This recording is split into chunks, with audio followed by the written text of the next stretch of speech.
How we doing, guys? So it's your boy Sub Zero. We're gonna talk about fat loss and how to really get rid of your love handles. This is something that for a long time I had a hard time with. Something I really didn't understand. Something I just didn't believe that I could just lose this bit of fat, that I couldn't get rid of it, man. I just thought like, man, bro, I'm cutting weight, but I'm not losing this fat. I'm not losing this fat. So the biggest misconception is that like, oh, I only need to lose 10 pounds of fat. I only need to lose like 15 pounds of fat, bro. My G, bro, you probably got to lose like 20, 30 pounds, maybe 40 if you're really that fat. But I didn't realize that, bro. Like I'm already down 25 pounds, probably 27 at this point. Like I'm pushing, bro. I've gone from 212, 214, and I'm sitting at 186 right now. That's just to show you. And I'm probably around 12 to 13% body fat right now. So it's just the reality of what the love handles is obviously going to be the last place where you're going to lose belly fat. For men, we tend to store a lot of our fat in our midsection. So it's usually going to be why you see the upper abs a little bit quicker, but the lower abdomen area and then the back is usually where you're going to see those love handles, why they usually spill over your pants. But that's going to be the reality, is that you're probably going to have to cut way more weight than you think. You're not thinking that, oh man, I'm weighing like, I think, bro, I got to lose 10 pounds. Like, gee, no. But you gotta lose like fucking 20, 30 pounds probably. Unless you're like on a mini cut and you lose 10 pounds and you're already kind of lean. Say you're like 15% body fat, you go down 10 pounds, and then you get to like, 11%, whatever like that, something like that, 11, 10%. But that's just the reality, man. So we're going to talk about in this video why you're not losing your love handles and what it takes to truly get rid of these bad boys. So yeah, man, you got to be in a deficit. That's something you always hear, where you got to always be in a deficit, because in reality, you're not going to lose body weight. You're not going to lose the fat you want to lose. Because if you're in a surplus and you're on maintenance, your body is just going to always have that energy. It's not going to be able to pull from the sources it needs. So when you're in a deficit, you're having to pull those excess stores that you have on your body already. So think about it. Like if your expenditure is super high, but you're still eating over your expenditure, you're still in a surplus. So what does that mean? You're not going to lose fat the way you want to. So what you want to do is you want to increase your expenditure. So go on more walks, fucking do more cardio, do jump roping, go on hikes, whatever that means for you. Plus stay in a deficit. That doesn't mean you have to be in like 1,000-calorie deficit. I always recommend, go on walks and shit like that, increase your expenditure so then you don't have to lower your calories so much. And so you're not suffering. Because the reality is you want to make this a lifestyle. You want to make this a habit. You want this to be an identity shift. You want this to be your new identity. You don't want to be living a life where, you're doing these cuts, fucking gaining 20 pounds and then going right back and forth, back and forth, back and forth. So that's the reality, is you need to, increase your expenditure.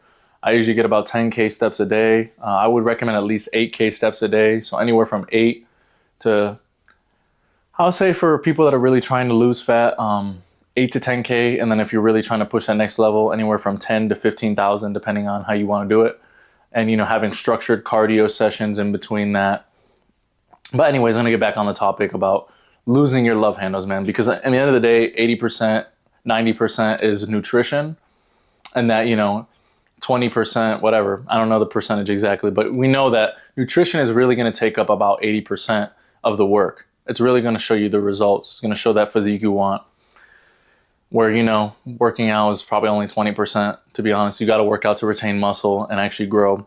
But when you come back to nutrition, the thing about nutrition is you need to look at the way you're eating. You might be eating in a deficit, but are you eating low protein, hella carbs, hella fats? Because if you're doing that at the end of the day, you're not going to have the great physique you want. You're not going to retain muscle well. So you need to have your high protein. That's going to be your number one, is have high protein, bro. You need to have high protein. And then you got to watch your fats and carbs, bro. Especially in the beginning. You don't have to go crazy low. Like, honestly, I still eat carbs like crazy, man. Especially to keep, when you have those long days, those days you go hard, replenish your glycogen stores and just give you that energy you need, bro. They give you that full look, especially. But you really don't need a lot of that, especially if you've been eating like 600 carbs a day, like 150 fats, like grams of fats. That's what I'm talking about, the grams. So really, reality is really look at it, see what you're eating carb-wise, fat-wise, and then be like, damn, bro, I'm eating 600 grams of carbs, bro. Let me cut down to 500, cut back a little bit, and you're going to realize that water retention you've been holding on to because of your excess amount of carbs, you're gonna cut back. You're gonna see, oh shit, bro, I'm losing weight, and it's probably just water retention. To be honest with you, in the beginning, that's why you see weight fluctuate all the time, and that's why it's hard to just like, completely focus on weight when like it always can fluctuate. I mean, that still happens to me, especially how lean I am right now. I'm not like extremely shredded, but I can see like my love handles are like I can only pinch like so much. It's not even really a love handle anymore. It's like a pinch of fat like that. So, but before, man, I could literally grab my love handles like this, bro. Like I can't even do it anymore. It's crazy. It's crazy. But that's the reality, bro, is if you're eating an excess amount of carbs, if you're eating crazy amount of fats, bro, you're eating in a surplus. And that's the thing. When you have 600 grams of carbs, you're not going to be able to fit that protein in your calorie count. It's just not going to work. So because it just takes up a lot of your calories when you have too many carbs like that.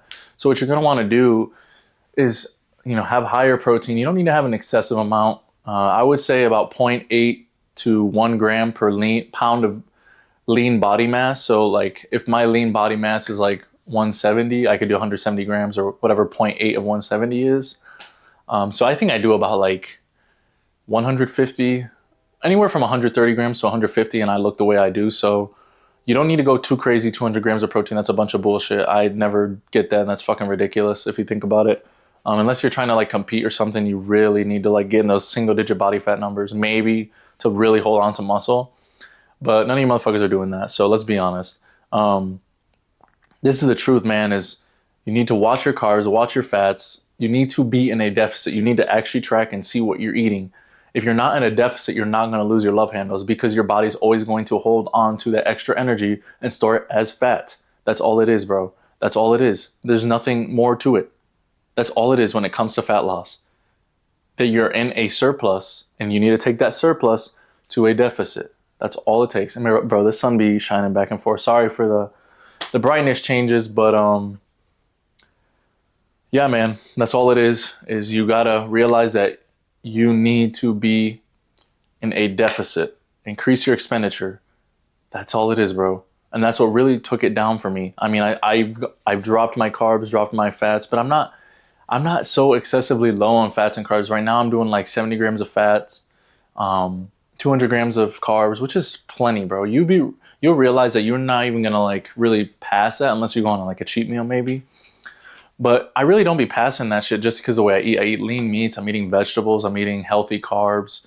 I'm eating like fruits and like sweet potatoes and shit, like potatoes, rice.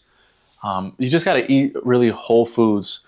And naturally, even without tracking, you're probably gonna lose weight, especially if you're at a higher weight because your surplus is so high and the way you've maintained that weight is so high. So just cutting back on the greasy and the goofy shit, you're gonna lose fat.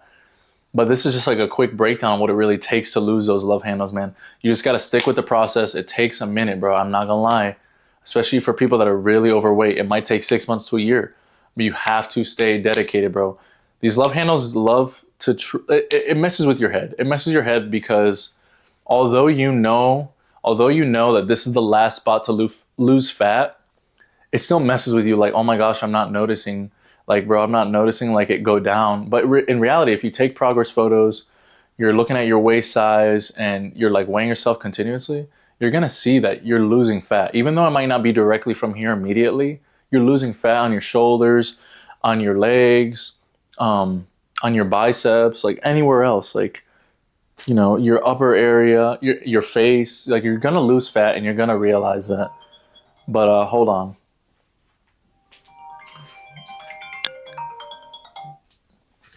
Someone was calling me, but hold on. So sorry for that disruption, but in the reality, that's what it's going to be, is you're going to have to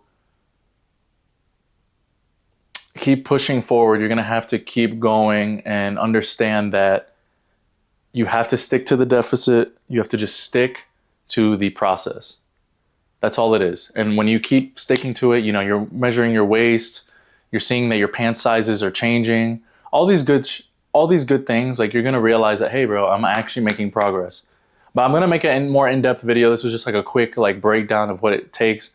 You got to be in a deficit and increase that expenditure. It's your boy, and I'm out.